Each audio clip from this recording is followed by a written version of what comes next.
नमस्ते, महाशिवरात्रि की बहुत शुभकामनाएँ हमारे दर्शकों को। और हमने देखा है कि महाकुंभ का काफ़ी इम्पैक्ट हुआ है भारत की अर्थव्यवस्था पर भी। हमने देखा है कि 10 लाख से भी ज़्यादा नौकरियाँ जो हैं जनरेट हुई हैं।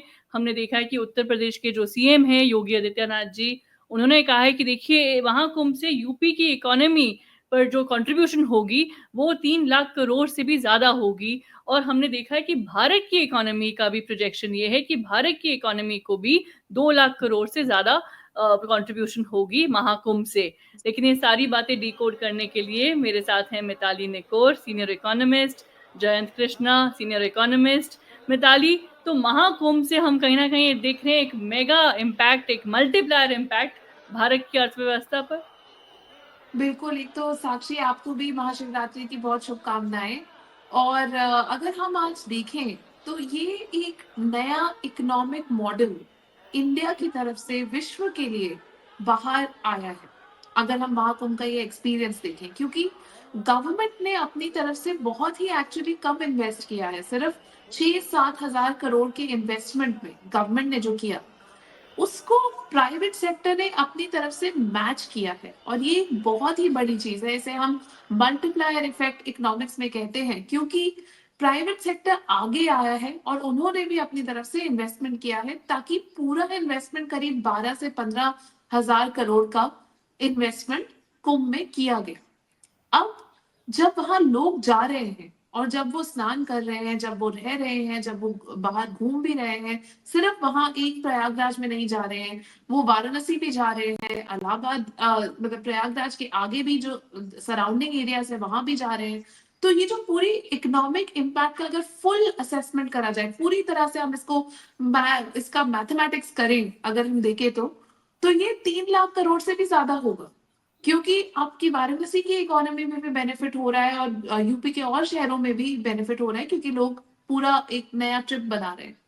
दूसरा, आप ये देखिए कि जो इनफॉर्मल सेक्टर है, मतलब एक तो हमारी खर्चाई हो गई कि आपने अपना कोई टेंट बुक किया या होटल बुक किया और आप कहीं रहे, ट्रैवल का आपने खर्चा किया, खाना पीना हुआ, वो तो बेसिक है। बट उसके अलावा एक नई इनफॉर्मल इकोनॉमी भी चल रही है वहां पे, जहां पर आपके स्ट्रीट वेंडर्स हैं, आप छोटा सा उनसे कुछ खरीद लें, पानी खरीद लें, चाय ले लें, और या फिर आपके कोई ऑटो वाले हैं, रिक्शा वाले हैं, वो सारे इस पूरे एस्टिमेट के एक्चुअली बाहर हैं और उनको भी बहुत बेनिफिट हो रहा है। प्लस मैं कहूंगी कि इंडिया का इनोवेशन पूरी तरह से यहाँ पर निकल के आया है। क्योंकि अगर आप देखें तो मैंने उस दिन ये भी पढ़ा था न्यूज़पेपर में कि एक डिजिटल डिप ऑफर हो रहा है।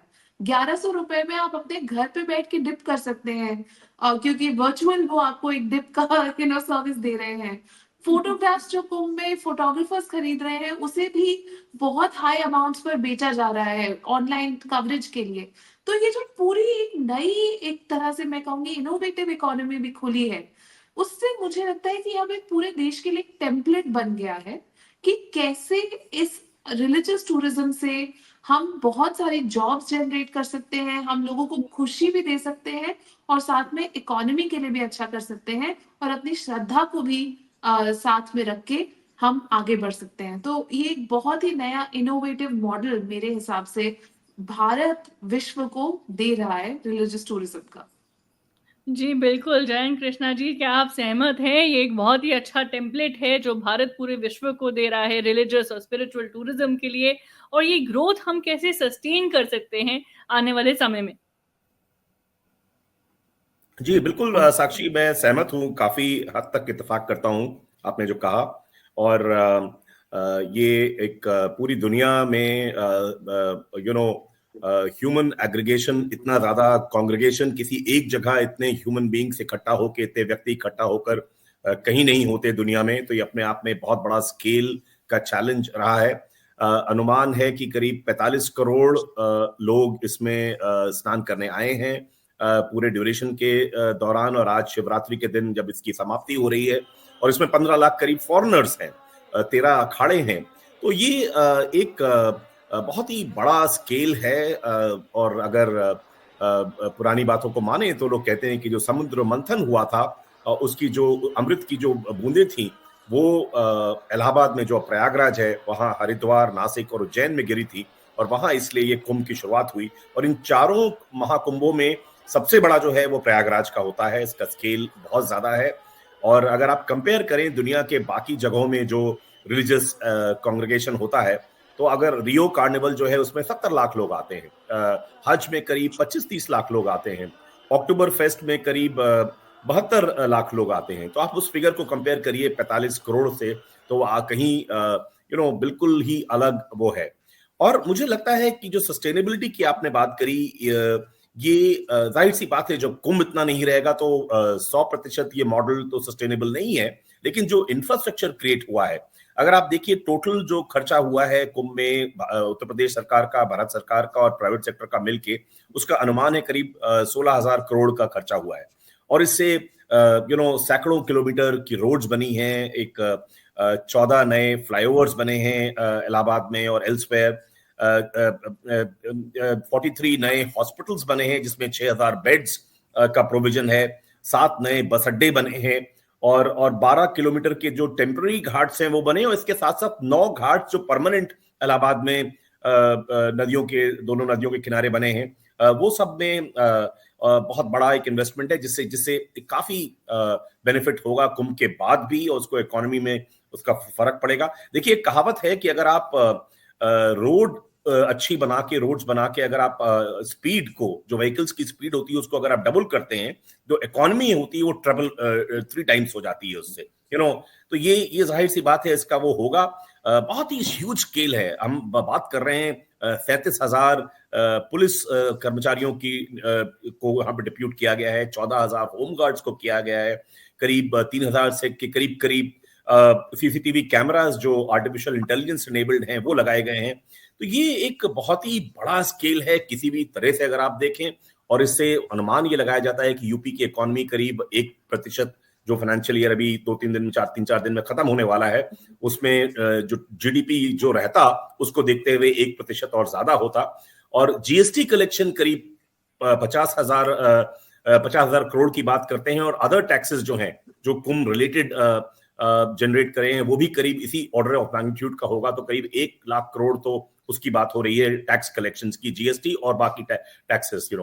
और अगर आप 45 करोड़ लोग ना भी माने, 40 करोड़ माने, कम भी करके कंजर्वेटिव एस्टिमेट, और बहुत ही कंजर्वेटिव एस्टिमेट के हिसाब से देखिए कि वो प्रति व्यक्ति 5,000 रुपए स्पेंड करता है कुंभ में आने जाने, रेल, बस या वायुयान से, या कि बस मोटर कार से, और वहां पे रहने का, खाने का, ये सब खर्चे मिला के अगर आप 5,000 प्रति व्यक्ति लें तो ये 2 लाख करोड़ की आमदनी की बात हो रही है। और अगर इसको थोड़ा सा और ऑप्टिमिस्टिक बढ़ाएं, 10,000 करोड़ करें, क्योंकि 10,000 रुपए पर पिलग्रिम करें, तो ये डबल हो जाता है आंकड़ा 4 लाख करोड़ का। तो अगर आप कंजर्वेटिव भी लीजिए, 2 लाख करोड़ लीजिए और टैक्सेस मिला दीजिए, तो हम 3 लाख करोड़ की इकोनॉमिक बूस्ट की बात करते हैं। और मुझे लगता है कि ये मॉडल क्योंकि एक बार अच्छी तरह से टेस्ट हो गया है, तो हमारे जितने भी छोटे बड़े रिलीजियस फंक्शंस होते हैं, और सिर्फ हिंदुइज्म के नहीं, अलग अलग इस्लाम के, क्रिश्चियनिटी के और बाकी धर्म, जैनों के, सिखों के, जो अलग अलग धर्मों के वो होते हैं, उन सब के अराउंड एक बहुत ही सॉलिड एक इकोनॉमिक मॉडल को वीव करके हम देश के सामने कर सकते हैं। और कई जगह इसकी जो पिछला जो कुंभ हुआ था 12 साल पहले, उसमें हार्वर्ड बिजनेस स्कूल में इसकी चर्चा हुई थी, यहाँ के मुख्य सचिव गए थे उत्तर प्रदेश के, और ये इस बार भी मुझे लगता है कि ऐसे ही एक्साइटमेंट बल्कि और ज्यादा कई जगह देखने को मिल रहा है। और एक ये बहुत ही मुझे लगता है कि एक इकोनॉमी को बूस्ट देने की दिशा में एक बहुत बड़ा कदम, बहुत ही सार्थक कदम साबित हुआ है अब तक। और जब तक फाइनल फिगर्स आएंगी उसमें कुछ थोड़ा चेंजेस हो सकते हैं, कुछ तब्दीली हो सकती है, लेकिन किसी भी रेकनिंग से ये अब तक का सबसे ज्यादा सक्सेसफुल और इकोनॉमी के पॉइंट से एक सबसे ज्यादा कंट्रीब्यूशन देने वाला महाकुंभ है। और हमारे एक गांव में अगर आप देखिए, हर जगह एक छोटे छोटे मंदिरों के आगे, छोटे छोटे मस्जिदों के आगे छोटे छोटे हाट बाजार लगते हैं, नदियों के किनारे हाट बाजार लगते हैं। उन सबको अगर मैं तो रिलीजन से ज्यादा इसको एक इकोनॉमिक एक्टिविटी समझता हूँ, के रूप में देखता हूँ। और मुझे लगता है कि इससे आय में टेम्पररी बेनिफिट जरूर हुआ है, लेकिन जो इंफ्रास्ट्रक्चर क्रिएट हुआ है और ये जो मॉडल जिसे कहते हैं कि कोविड में ऑनलाइन लर्निंग एक मॉडल टेस्ट हुआ, वैसे ही ये रिलीजियस टूरिज्म का मॉडल एक बहुत ही सक्सेसफुल तरह से टेस्ट हुआ इस महाकुंभ में, इलाहाबाद प्रयागराज में।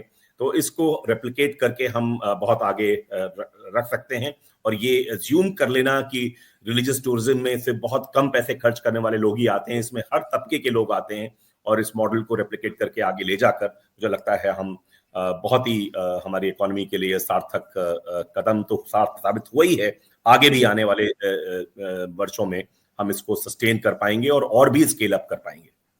जी, बिल्कुल। बहुत धन्यवाद आप दोनों को, आपने अपने थॉट्स जो हैं शेयर किए और ये जो मेगा इकोनॉमिक इम्पैक्ट है महाकुंभ का, हमारे दर्शकों को समझाया।